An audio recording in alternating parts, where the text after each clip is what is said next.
This is Kevin Pruitt with Rising Tide Startups, and my guest today is Victor Zhang. Victor, thanks for joining us on Rising Tide. Thank you for the invitation, Kevin. I really appreciate you taking the time, and we were talking a little bit off camera. This is right in the height of the kind of the early stages of just the difficulty with the coronavirus globally, and you mentioned to me that you're actually working from your home office, because of that. But Victor, tell Rising Tide a little bit about yourself. So myself is I have a IT background when I study. So I graduated as a Master of IT from one of the university in Australia. But after that, all the way of my career are more focusing on BD, sales, and then general management. That is as my main career. But along the same time, I also did some small tech project because I'm always interested in the technology, especially IT information technologies. So after I work for the last company I work for is a Spanish startup, and after they sold to eBay for 165 million US dollar, and Wow. then I'm one of the early co-team member of that startup. So after that, I'm working for them for another 8 months, and then I just quit the job, start to do some interesting things. I invest in some small tech startups and also doing some mobile applications for my own project. Yeah. And then because my whole career is most of the experiences in event tickets industry. So when it's the time I see the blockchain technology, I think it's a perfect fit to change the event ticket industry. And then I start trying to form a team to doing that business. But after all, I reached my CTO, and he successfully sold his vision on blockchain to me instead of doing the ticketing business. Yeah, so that's where we start for the AlphaWallet. Wow, that's how you kind of transition from the ticket exchange to, blockchain, cryptocurrencies, the kind of that whole genre, which is it's really pretty hot topic right now, is it not? Yeah, it's quite interesting because for us, we are we are not working on a particular use case for using blockchain technology. We are more working on kind of infrastructure for the overall blockchain technology. You can thinking as uh, if we use the Web2 as example, what we are doing is we provide a program language called the token script that is a tokenization framework. You can think it as a HTML. You can use HTML to write website. You can use token script to do tokenization for your rights. And on the other side, we also provide a user platform, which is the AlphaWallet itself. You can think it as like a web browser for Web2. So that means after you use HTML, write a website, and then your user can use a web browser to access your website, to access whatever services or product you provided. So that is what we do. We provide the token script and the AlphaWallet. So it's more on the infrastructure level, not focusing on particular use case. No. Right now, I mean, I looked at AlphaWallet. It's alphawallet.com for those that don't want to look it up. I was looking Yeah. through that. It seemed to me, and this was just a very cursory glance, but it seemed to me that it was almost like a crypto wallet for Ethereum. Was that Yeah, it is. is that the basic design? Yeah, it is a crypto wallet working on all Ethereum-based network. So that means that it's used the Ethereum blockchain as the lower level infrastructure to run the tokenization project. So it's more like if you install Alpha Wallet, but if you don't have any token script enabled token, then it's just like a empty web browser. There's no Okay. function at Yeah. all. Yeah, you probably can transfer in some cryptocurrency and transfer to other people, and that's all, the basic function. But as soon as you have a token script enabled token inside your wallet, then your wallet can be anything. For example, we did experiment with FIFA in 2018. We did experiment with a car company in 2019. So as soon as you have this event tickets token in your wallet, then your wallet instantly become a event tickets application. You can use Okay. it to pass the gate, to show your tickets, to transfer, to sell, all those things.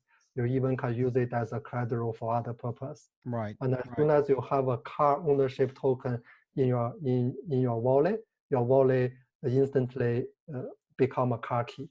You can use it to control your car, to locate your car, start engine, close engine, and you can authorize other people to use your car. You can transfer the ownership.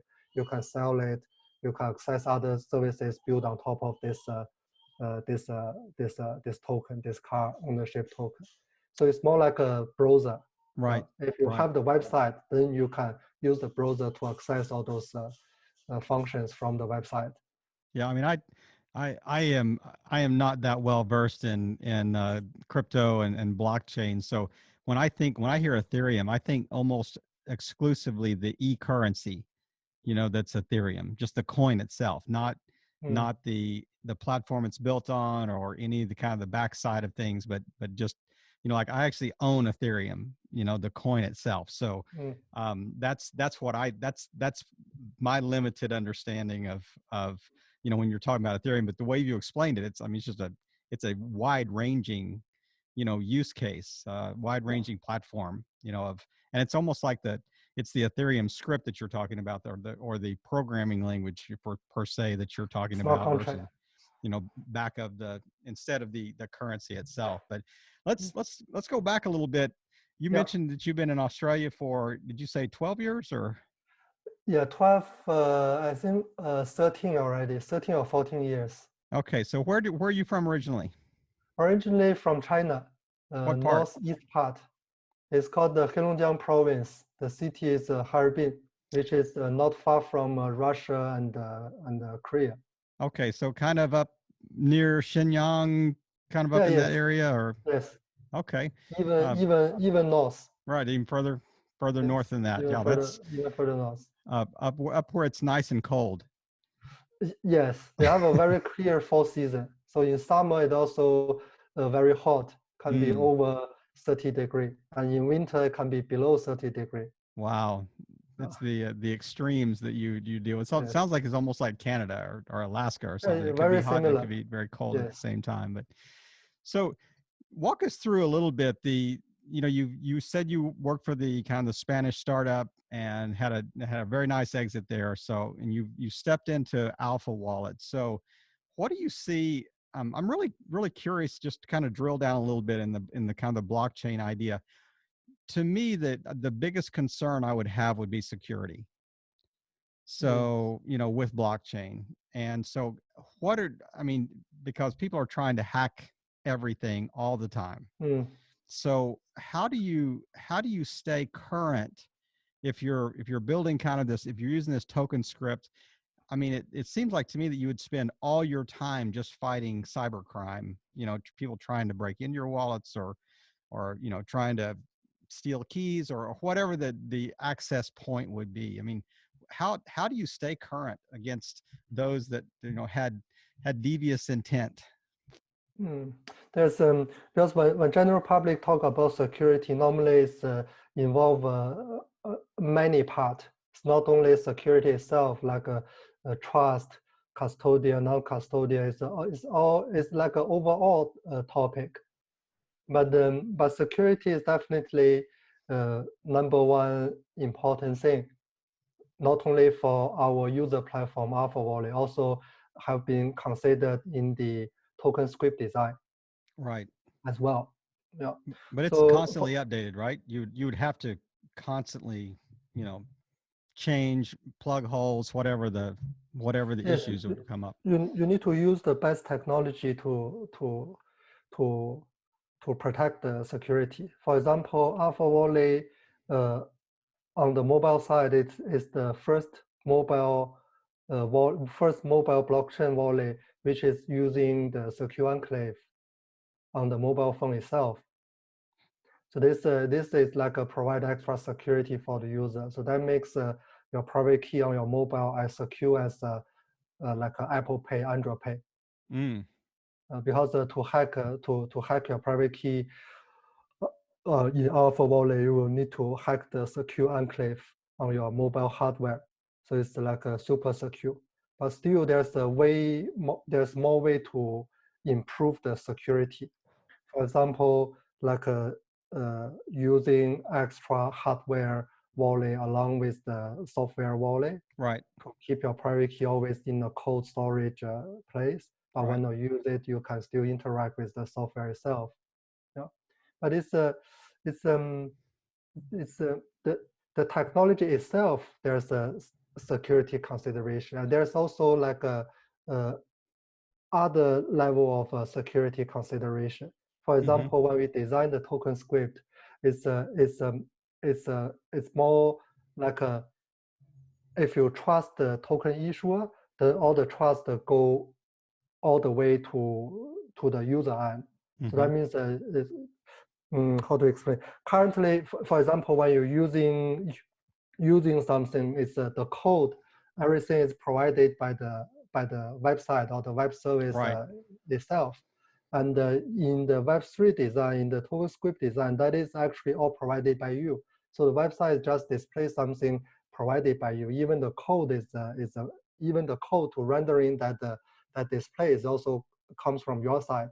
So this is this in the tech level is not considered as a security, but this definitely provide extra security for user, because you no longer need to trust any website. You just trust whatever token you have. And It's maybe a that little really bit is the basis of complicated. Yeah. blockchain, right? I mean, that's the whole idea behind kind of the blockchain, idea is just this continually, piecing together of the various components in the chain, in essence, that would have their own built-in security, would have their own, mechanism for operation. And I'm getting quickly over my head here, but just that's, I guess, from a layman's perspective, that's kind of the idea of this, that you're building on is the, so there's virtually strength in diversification, maybe, I guess, if you can look at it as and there was a book a long time ago that talked about the kind of the blue ocean strategy, that you're just, it's such a diverse field out there that there is actually strength in almost unanimity or diversity, versus and security in that. But so walk me through the idea. So when was AlphaWallet launched? It's in early 2018, I think in May. Okay. In May 2018. So how has it grown since May of 2018? It's quite difficult. We've been changing the growing strategy several times. At the very beginning, we are focusing on a growing path, like a more focus on developer. We called it a business to developer to consumer, B2D2C growing path. So we did a lot of free workshop, educate, cinema, those kind of things, meet up, to meet with developer, to teach them how to use token script, how to use AlphaWallet to build whatever idea they have. But this is not successful. And after that period, we think the reason of it's not successful is more because if you don't have some real working example to show the developer, to tell them this thing can work in this way, and you can really making money from from learning this developer tool, then they are just they may be interested, but they won't be serious. Right. They won't seriously using it to develop something. So then we try to see whether we should directly facing the consumer, and that is also not very successful. Although we did gain some growth on the user base, but it's not the significant growth. For example, during that time, we are more focusing on the crypto native user, like providing better user experience for DeFi, for DAO user, crypto game user, for crypto earner, for those people who receiving crypto as a salary, that type of user. But Right. after all, first thing, the crypto user itself is very small group of people consider the overall internet user. And then for those advanced user who use DeFi, using DAO, using those more advanced function in crypto, they are even smaller group of people. So it's super hard to really identify them, and also growing a significant user base there. So after this, we moved again. We moved to the we call the business to business to consumer. So B2B to C growing path. And from there, we achieved some success. And we continue doing that, growing in that way until now. Yeah. Is this And more I from think we will keep TokenScript this, or the AlphaWallet side of this things? both. It's always together. Oh. So what is the purpose of AlphaWallet? It's easy to understand the purpose of TokenScript, especially from a developer side. But what's the B2B to C, business to business to consumer? What's that chain for AlphaWallet? So walk me through a scenario. If I'm a business and you're pitching me, to use AlphaWallet or to provide AlphaWallet to your customer base or whatever, what does that look like? So it's the thing is it's the most easy and working solution to tokenize your rights, your services, your product, and on the same time, you already have a full functional user application, user platform to access whatever things you tokenized. I can give you several real world example, like the event tickets. If you are event organizer, or if you are ticketing platform who have rights to issuing event tickets, then you can use TokenScript to tokenize your event tickets. And on the same time, you can fork AlphaWallet. So that means make a white label AlphaWallet, your own branded AlphaWallet, and customize that piece of software, make it as your own branded ticketing application. And this is super easy and fast. Compare with if you do the tokenization yourself with some other type framework, and then you will also need to have a user platform for your user to access whatever rights you tokenized. And that user platform, if you have a developer team to develop it, it will cost you at least 6 to 12 months to have a full functional user platform. And a lot of money. Yes, a lot of money. And because of as I mentioned, AlphaWallet is not like any other crypto wallet. It's more like a browser. So that means whatever website you throw in, it will instantly provide all those functions. And that website is written by through TokenScript. So that means for business, it's super easy. They just write a website, they make a token, and then they throw it in AlphaWallet and make some UI change, customize some user experience flow for their own use case, and instantly they have everything. They have the token, they have the application for their user to use. Wow, that is amazing. That is absolutely amazing. So speaking of kind of the blockchain e-currency, type thing. So it seemed like to me about 12 to 18 months ago, there was a huge interest in Bitcoin and Litecoin, Ethereum. I mean, those tend to be the three that, that I think of first. And I mean, like Bitcoin was just taking off exponentially. I mean, it just the price of Bitcoin just rose at a dramatic rate. And then it just seemed like it either leveled off or it crashed, for a while. And it just seems like it's just been kind of creeping back up, very slowly, and just kind of like it goes up a little bit, it goes down a little bit, it goes up a little bit, it goes down a little bit. What do you think is the future of e-currency and using that as an exchange? I mean, do you see that we will move more toward that? And why hasn't it taken off, more than it seems like it has? Yeah, definitely is the direction. But the reason why it's like booming up and then drop down again, I think it mainly comes from the like the expectation of the technology itself. They think it's everyone's thinking it's kind of like ready, so it's all jump in, but it's far more than ready. Mm.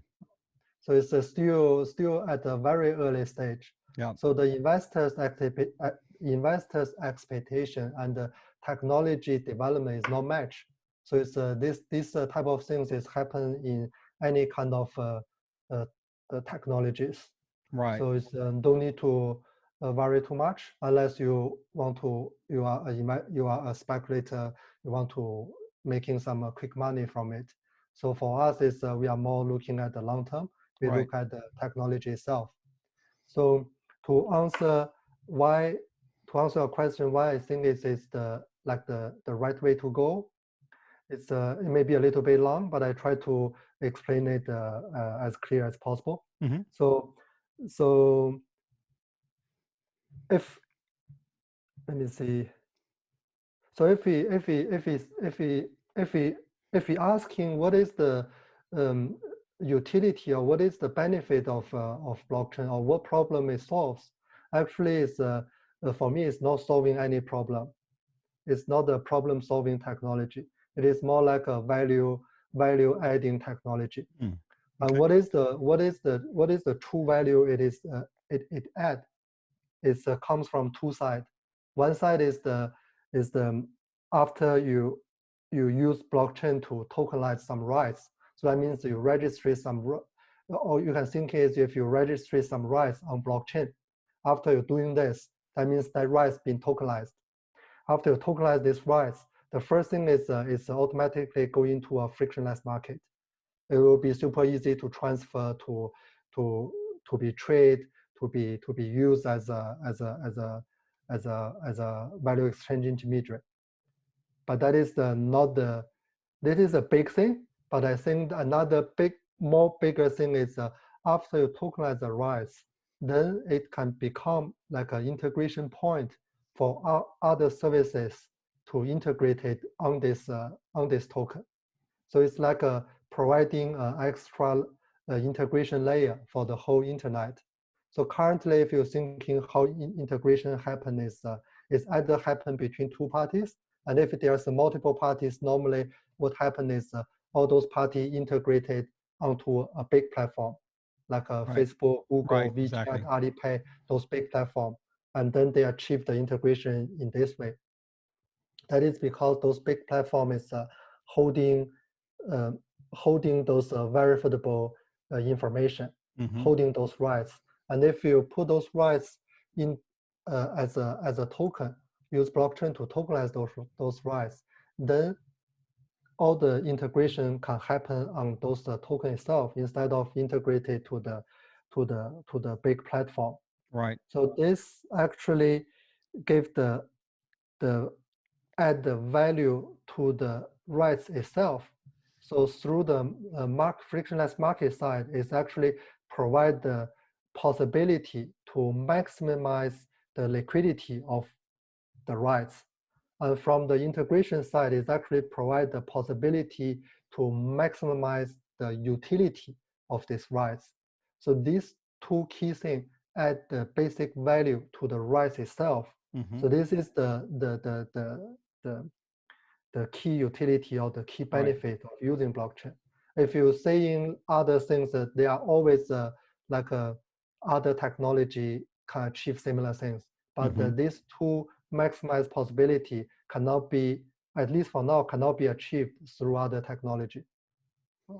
Wow. That So that makes. I mean, I really appreciate you taking the time to explain that, because that made perfect sense. You know, when you were explaining really the two utilitarian benefits of this technology that is unique to this technology, you know, that is yes, not found in other places. So I want to pivot just a little bit here, and I'm really curious if I mean, it's because I mean you've had a you've been involved with a startup, you've had an exit, you started again on something completely different. So if you were just waking up tomorrow morning and you had money, you had some expertise, but you did not have a business. What business would you enter tomorrow morning if you were just going to get started again? I'm just really curious.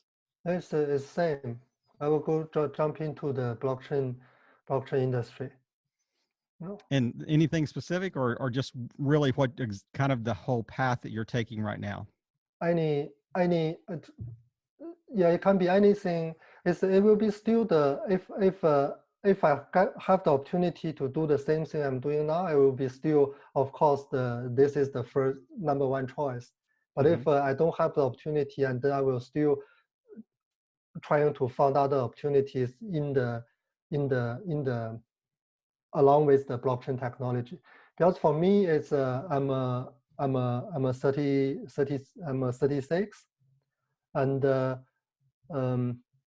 I think for me, there's not many this kind of opportunity in my whole life, like the internet, mobile internet, AI, all these things. And blockchain is definitely something as important as this. Right.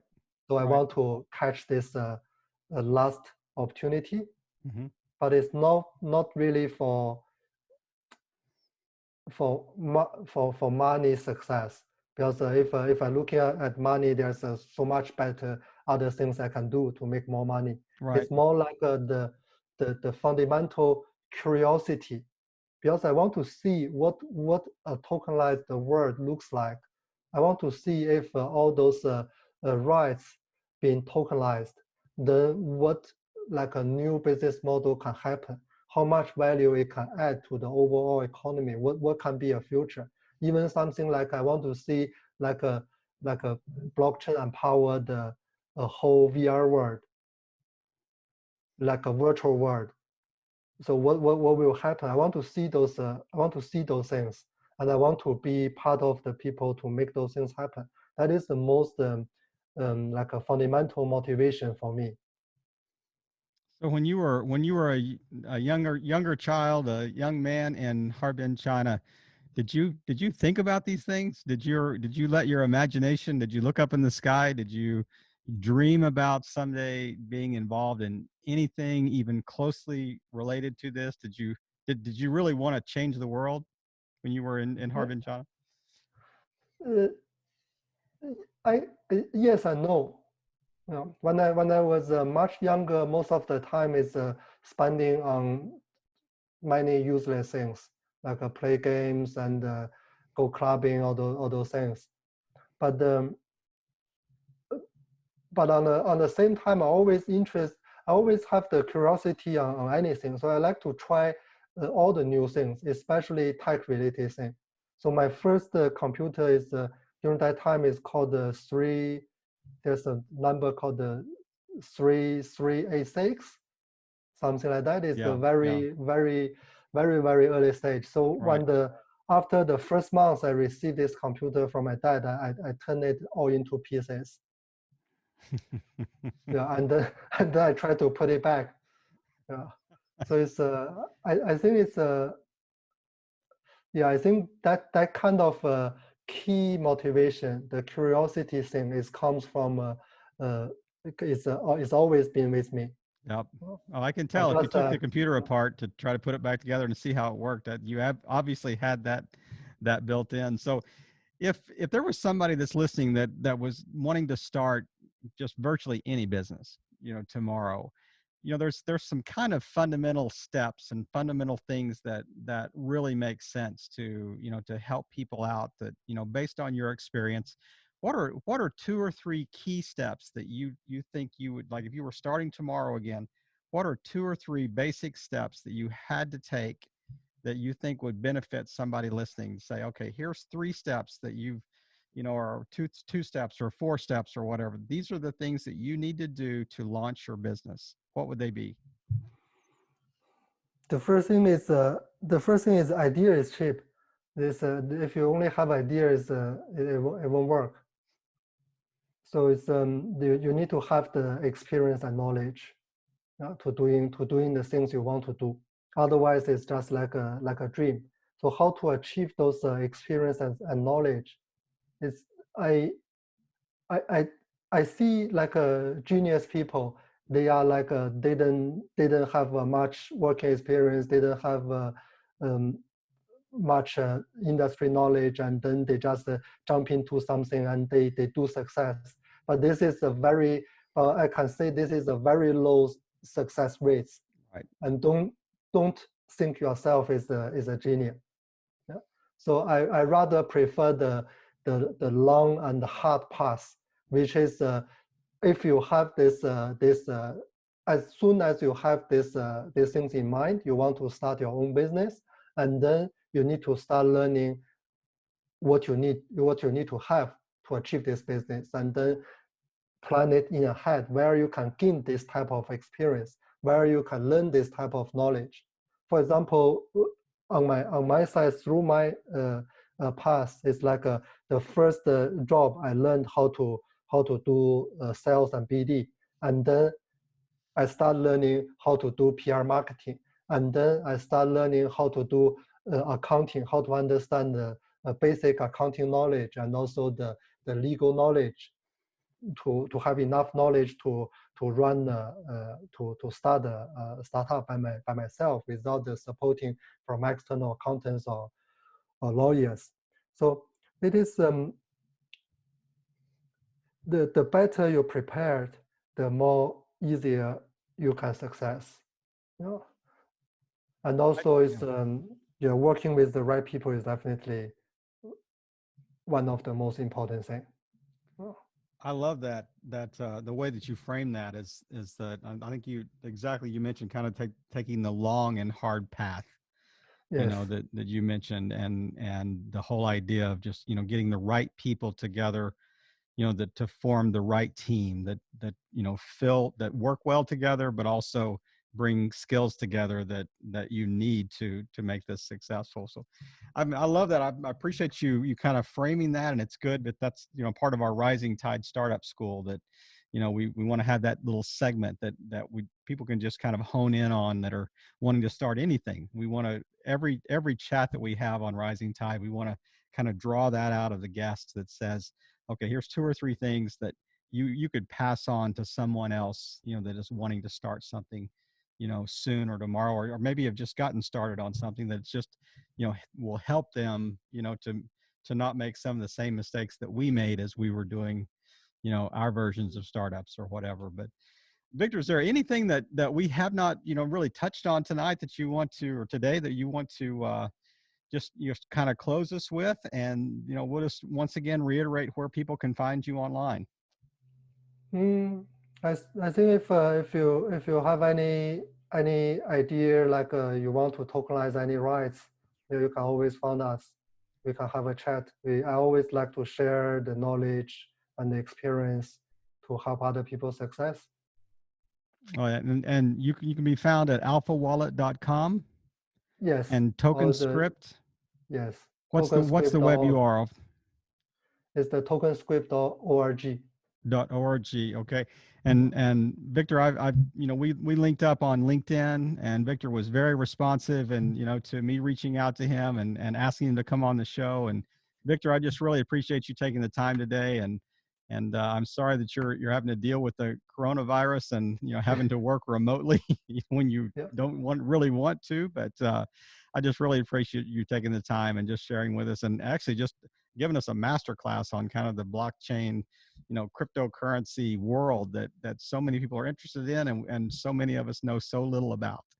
But Victor, thanks again for just helping us and playing your part in just playing your part in helping all boats rise in a rising tide. Have a good day, Victor.